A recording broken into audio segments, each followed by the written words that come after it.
Welcome to this NPTEL lectures on robotics, basics and advanced concepts. In the last lecture, we looked at some of the main elements of a robot, namely the links and joints, the actuators, the transmission mechanism and sensors. Okay. In this lecture, we will look at the modeling and analysis of robots, the tools which are used to model and analyze a robot. So new robots with improved capabilities are made every day. Okay, new motors are coming up, new sensors are coming up. The technology is changing, but the underlying science and principles of analysis change much more slowly. Okay, so the basic ingredients in modeling and analysis of robots are kinematics, dynamics, control, sensing, and programming. In kinematics, the motion of an object in three-dimensional space is considered without worrying about the cause of the motion. Okay, so we don't worry about the forces and moments and external forces and moments which are coming onto the object. In kinematics, we have a rigid body in 3D space. That is the most basic element in kinematics. It has 6 degrees of freedom. Okay, a rigid body requires you to position, means x, y, z coordinates. So it can translate along this x and y, z, x, y, and z coordinates, and it can also orient. Okay, so there are 3 other parameters which describe the orientation. So the link of a robot, which is considered to be a rigid body, can have 6 degrees of freedom. Okay, in general. 6 actuators at the joints are required to achieve this 6 degrees of freedom of the end effector. Okay, so we are worried about the 6 degrees of freedom of the rigid body, which is the end effector. And then we need to somehow have 6 actuators which enables us to achieve all those 6 degrees of freedom. Okay, there are 2 main problems in kinematics. One is called the direct problem and one is called the inverse problem. We also look at the linear and angular velocities of rigid bodies and links in kinematics. And finally, we also look at the acceleration analysis. There are 2 kinds of parallel manipulators. One is serial and one is parallel manipulator, as we have seen earlier. And they have 2 different kinds of kinematics. Okay, so the direct and the inverse problem for a serial manipulator is very different from the direct and inverse problem for a parallel manipulator. In dynamics, we look at the motion of the links and end effectors due to the action of external forces and moments. So we obtain the equation of motion using various principles. So we can use, for example, the Newton's law or the Lagrangian formulation, or there are some other ways of deriving equations of motion called Keynes formulation. And then we look at 2 problems in dynamics again. One is the direct, or sometimes called the forward problem, and one is the inverse problem, which is both are used for simulation and control. The inverse problem is required for advanced control and design of manipulators. The direct problem requires you to solve the equations which you have derived, and then it is used for simulation and control. What we want to do is we want to solve the dynamics, both the direct and the inverse problem, efficiently. Okay, so basic goal is to obtain what is called as algorithms which have O(n) complexity, where n is the number of links.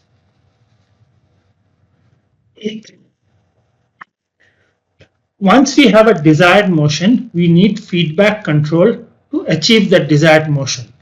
Okay, so most of the time a desired task is converted to a smooth desired motion through what are called as cubic trajectories, which you will see later on in the lecture on controls.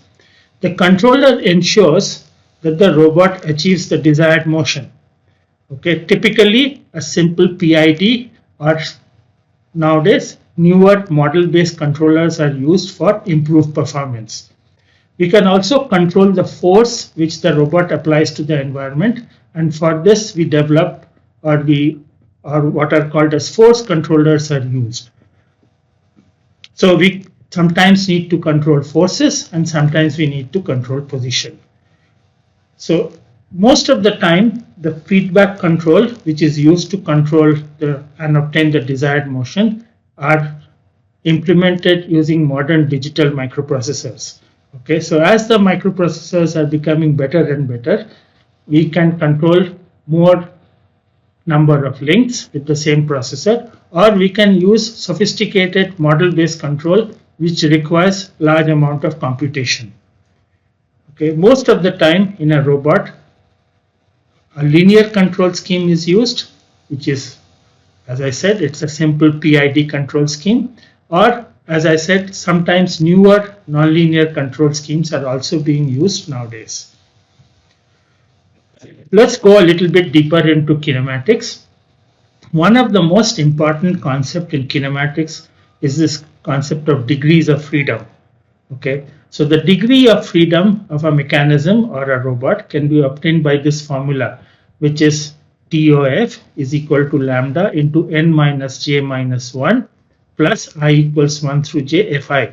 So in this equation, n is the total number of links, including the fixed base. Okay, this is due to convention.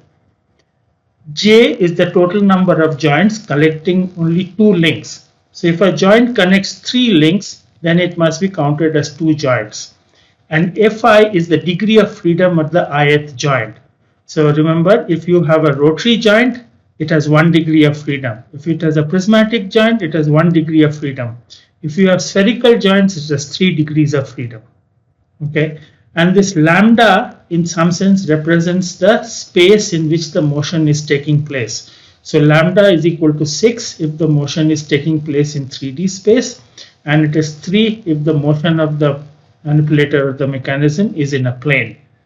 Okay, so we can use this formula very quickly. Recall that in the Puma example, there were n equals to 7. There were 6 links, but we have to also include the fixed base. So that's why n is 7. The number of joints were 6. There were 6 rotary joints. Okay, each rotary joint had 1 degree of freedom. Lambda was 6. Hence, the degree of freedom of the Puma is found to be 6. What does it mean? If you attach an end effector at the Puma robot, at the end of the Puma robot, I can position and orient the end effector arbitrarily in 3D space. This Grubler criteria is a very, very powerful equation. However, it does not work always. Okay, so it does not work for what are called as over-constrained mechanisms. Okay, so if you want to look at over-constrained mechanisms, a large number of researchers have worked on it, and these are some of the papers. So there's a nice review paper by Gogu, which appeared in 2007, which discusses in depth what are over-constrained mechanisms and when this Grubler criteria cannot be used to obtain the degrees of freedom. Let's go a little bit deeper.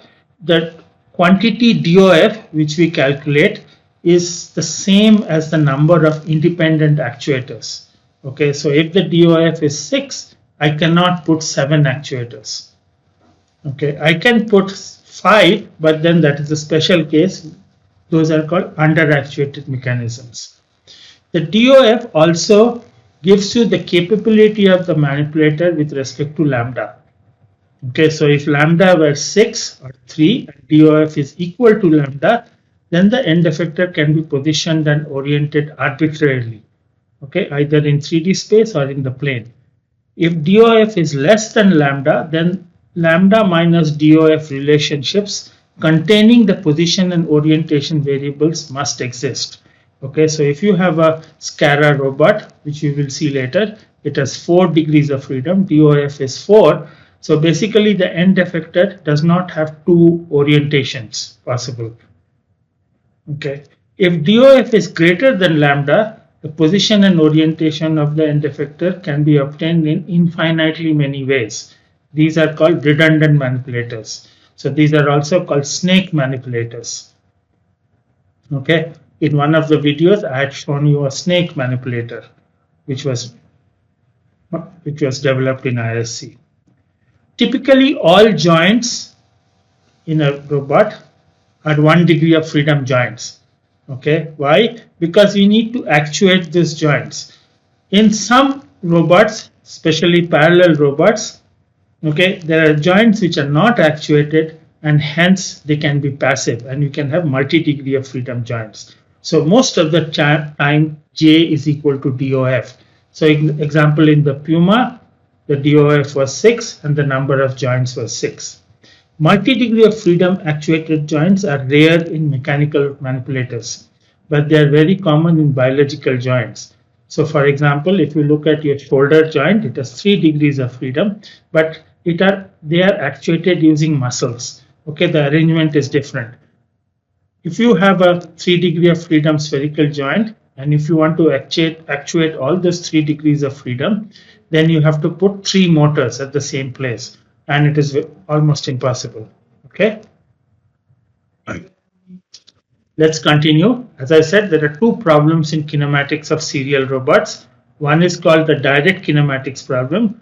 Basically, what is given is we are given all the constant DH parameters. Remember, I said that there are 4 DH parameters, out of which 3 are constant and 1 is a joint variable. So we are given the constant DH link parameters and the joint variable. Find the position and orientation of the last link in a fixed or a reference coordinate system. Okay, so this is the most basic problem in serial manipulator. It can always be solved and the solution is unique. Okay, we'll see later. It basically depends on some matrix multiplication. So for example, for the Puma 560, the wrist point, which is x, y, and z, can be obtained in terms of theta 1, theta 2, theta 3. So cos C1 here means cos theta 1, S23 means sine theta 2 plus theta 3. And this A2, A3, D4, and D3, they are the constant DH parameters. Okay. What is of interest is that the wrist point depends on the sine of cosine of the first 3 joint angles in the case of Puma. Okay. In other robots, it need not be that. The orientation of the end effector, on the other hand, for a Puma depends on all the 6 joint angles. So if I were to write a rotation matrix or describe the orientation of the welding torch which this Puma is carrying, it will depend on all the 6 angles. The inverse kinematics problem is stated as follows. Given the constant DH parameters and the position and orientation of the end effector coordinate system, this n here means it's a coordinate system and curly bracket means is the end effector coordinate system or the nth coordinate system with respect to a fixed frame. Find the joint variables. Okay, so in the case of a Puma, you are given the position and orientation of the end effector. You have to find theta 1 through theta 6. Okay, so why do we need to solve the problem? If the robot is at end effector, it's at some XYZ and orientation, and I want to move to another XYZ and orientation, I need to compute how much each joint I need to rotate. Okay, so we solve the inverse kinematics problem at these 2 position and orientations. We find the thetas corresponding to both of them and we subtract both of them, and then we know how much the motor should rotate. This is a more difficult problem than the direct kinematics problem. Okay, it requires the solution of transcendental nonlinear equations. Okay, we will come to that later when we look at inverse kinematics of manipulators. It also depends on the existence of the solution. Okay, sometimes for a given position and orientation, the solution may not exist. Okay, and points for which the solution does not exist or orientation for which the solutions does not exist, they lie outside the workspace of the robot. So the analysis of existence of the inverse kinematics problem leads to the notion of workspace of a robot. The inverse kinematic solution is also not unique. Okay, the non-uniqueness nature of the solution means that I can achieve one position and orientation in more than one way. Okay, so I can have 2 or more sets of values of joint variables which can achieve the same position and orientation. Okay, The solution of inverse kinematics problem is required for motion planning and visualization of the motion. So as I said, I am at one position and orientation. I need to move to the other position and orientation. So I solve the inverse kinematics problem at some, let's say, several intermediate steps, and I can show how the robot is moving from one position and orientation to the other position and orientation. So we can visualize the motion of the robot and all its links.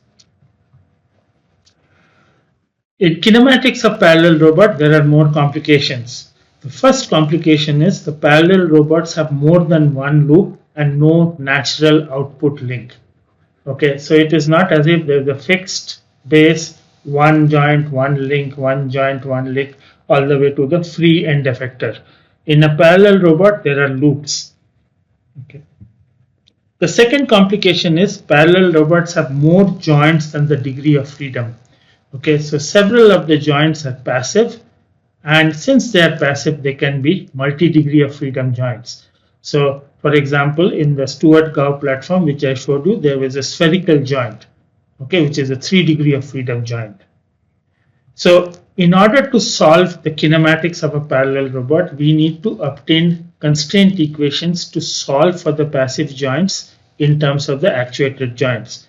Okay, the actuated joints are the ones we have motors. We can measure the rotations of the actuated joints or measure the translations of the actuated joints. But in order to draw this parallel robot or describe the configuration of the parallel robot, we also need to compute the values of the passive joint variables. Okay, so that is obtained by solving what are called as constraint equations. The direct kinematics of a parallel robot is 2 steps. First is you find the passive joint variables, and then you find the position and orientation of a chosen output link. Okay, there is no natural output link, there is no free end. So we have to say this is the output link and this is how we obtain the position and orientation. But before that, we need to solve for the passive joint variables. The direct kinematics is more difficult in parallel manipulators, okay, because of these 2 steps and because of this existence of passive joints. The direct kinematics problem leads to the notion of mobility or the ability to assemble the closed loop mechanism at that configuration. Okay, we'll discuss this in more detail in a future lecture.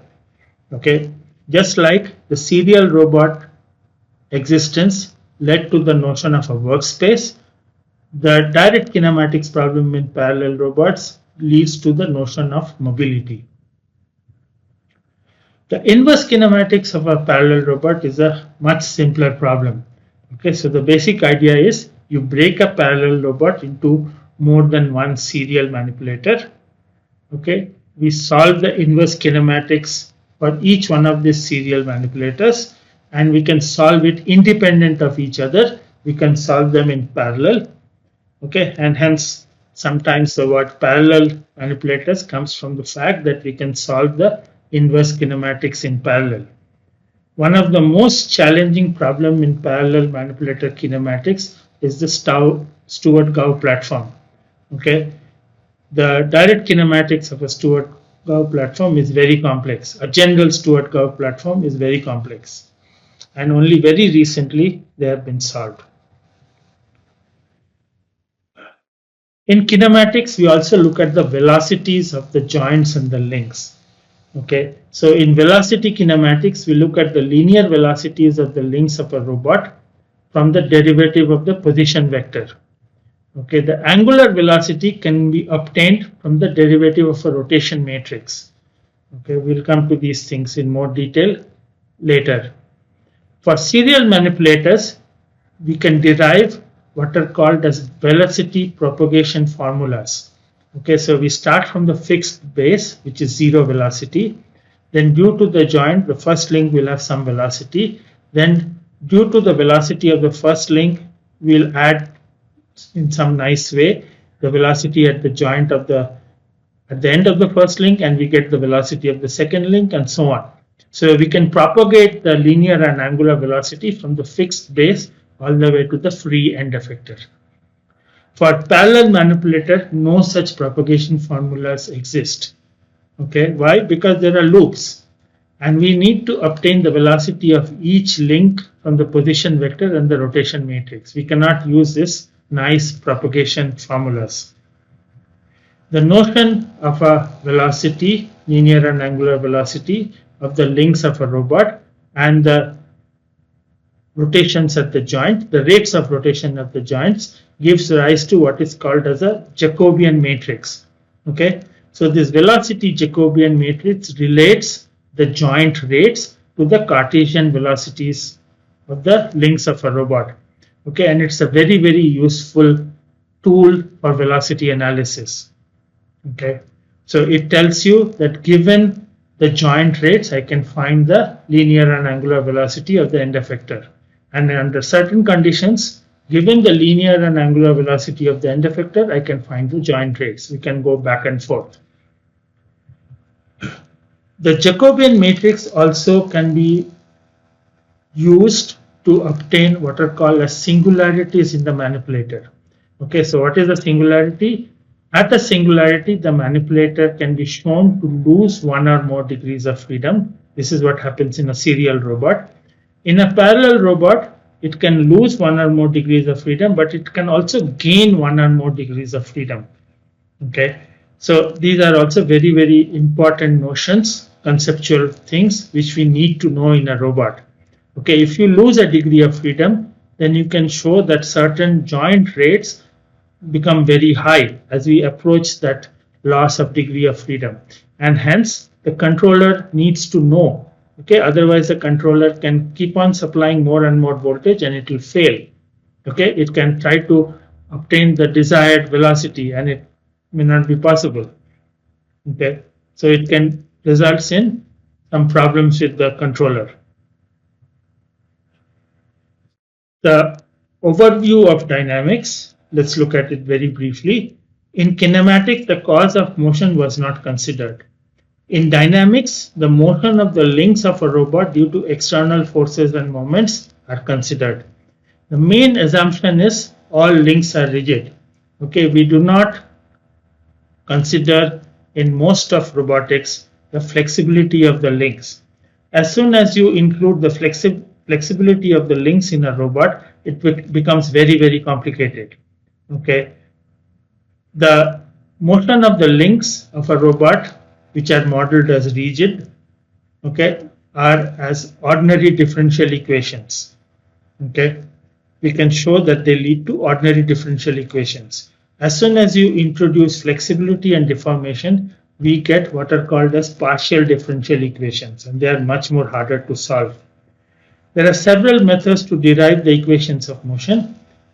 The three main ones are Newton-Euler, where we use the Newton's law and the Euler's equation of motion. We have one which is called as the Lagrangian formulation and one which is called the Keynes method. In Newton-Euler method, we obtain the linear and angular velocity and acceleration of each link in the robot. We draw free body diagrams and then we use Newton's laws and Euler's equation. In Lagrangian formulation, it's an energy-based method. We obtain the kinetic and potential energy of each link.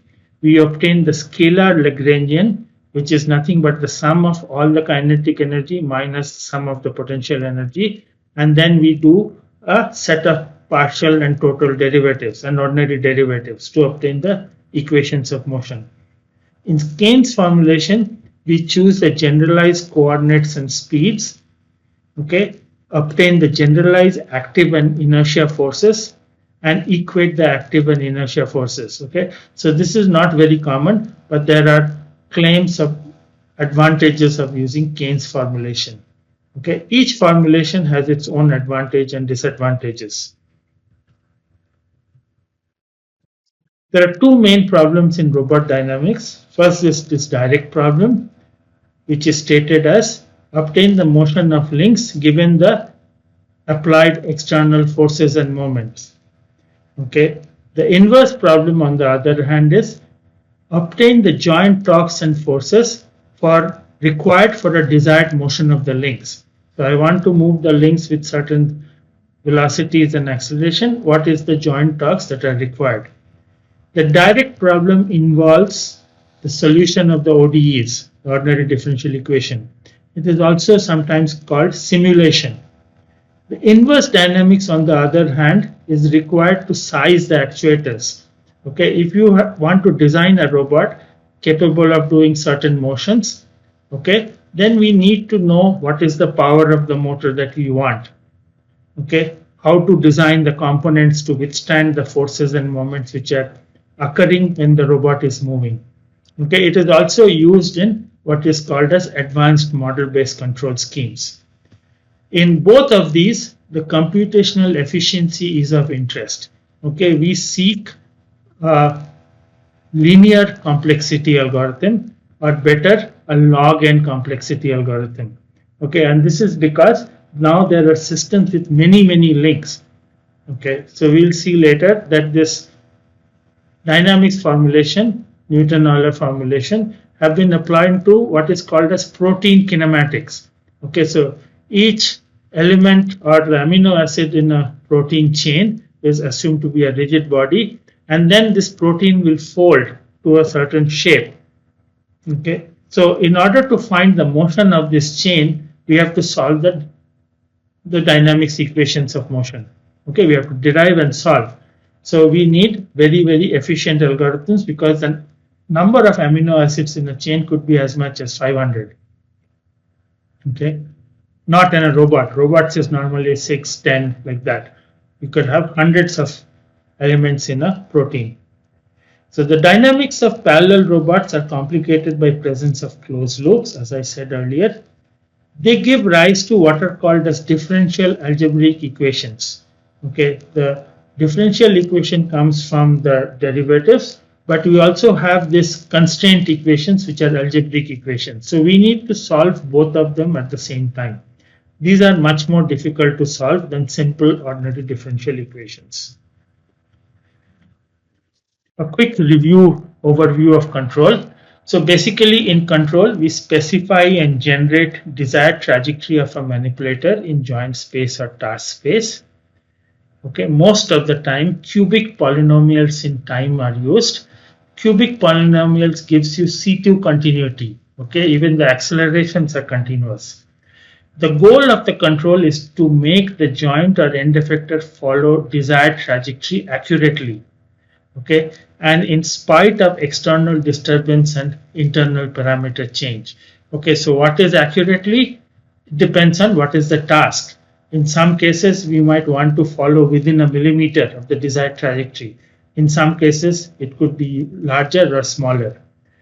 This notion of in spite of external disturbance and internal parameter change is also very important in control. I could have designed a robot and a controller to work at some environment. Okay, I take it to a very hot or a very cold climate. Okay, then some of the parameters of the motors or the robot can change, but the robot should still work.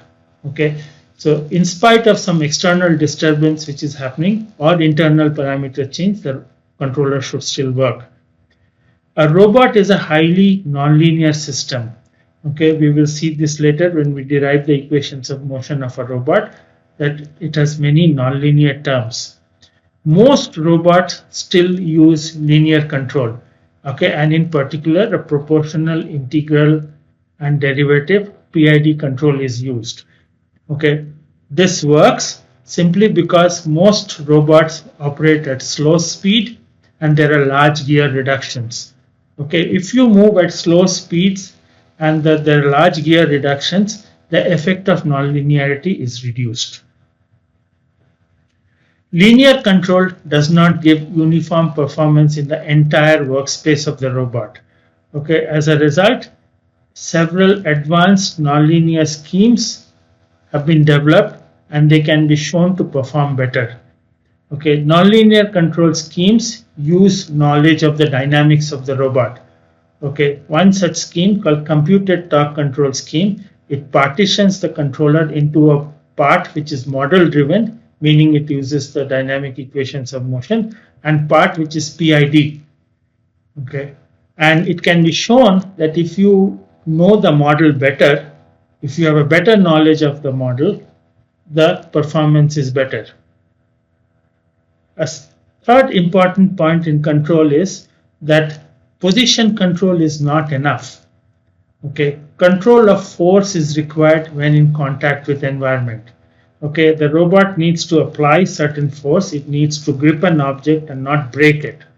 Okay, so for such applications where you need to apply a desired force, we advanced hybrid position force control schemes have been developed. Okay, nowadays we are also developing what are called as learning control schemes. Okay, so the controller can learn the parameters of the robot, or it can learn how to efficiently move from one place to another place. Okay, so it uses these modern techniques of reinforcement learning and other kinds of learning. Finally, many theoretical issues in nonlinear control are not yet settled. So for example, if you have stability issues in a robot, okay, can we prove that certain gains will give you stability? Or can we prove that this nonlinear control scheme is stable under such and such conditions? Okay, none of these results are known. So nonlinear control is still an open area in robotics. So in summary, the fundamentals of robot kinematics, dynamics, control will be discussed in this course. Okay, this fundamental concepts of kinematics, dynamics, control do not change much. The technology keeps on changing. The different kinds of motors, sensors appear, but the basic notions of kinematics, dynamics, and control do not change, and we will discuss this in great detail in this course. So in week 2, we will look at mathematical preliminaries to model and represent robots. In week 3 and 4, we look at the kinematics of serial and parallel robots. In week 6, we look at velocity kinematics. In week 8, we look at the dynamics of serial and parallel manipulators. In week 9 and 10, we look at the linear and nonlinear control of robot. Okay, robotics is of growing interest worldwide. Okay, large amount of resource material, videos, or research articles, various software tools, they are available in the internet. Okay, and you can go and see many of these very nice videos and research articles. We will also show you some examples or some research which we have done in ISC. Okay, these will be contents of week 5 and 7. There are several textbooks which are available for this course. Okay, the accompanying textbook for this course is the book written by me. Accompanying means many of the detailed steps, okay, some calculations and extra reading material which I will just mention in the course are available in the textbook, and also the references in each of the chapters in the textbook. So anyone who is interested in going into more detail on any of these topics, kinematics, dynamics, control, sensing, various other things, I recommend that you look at literature available in the internet or in textbooks. Okay, so thank you. From next week, we will start with the mathematical preliminaries to model and represent robots.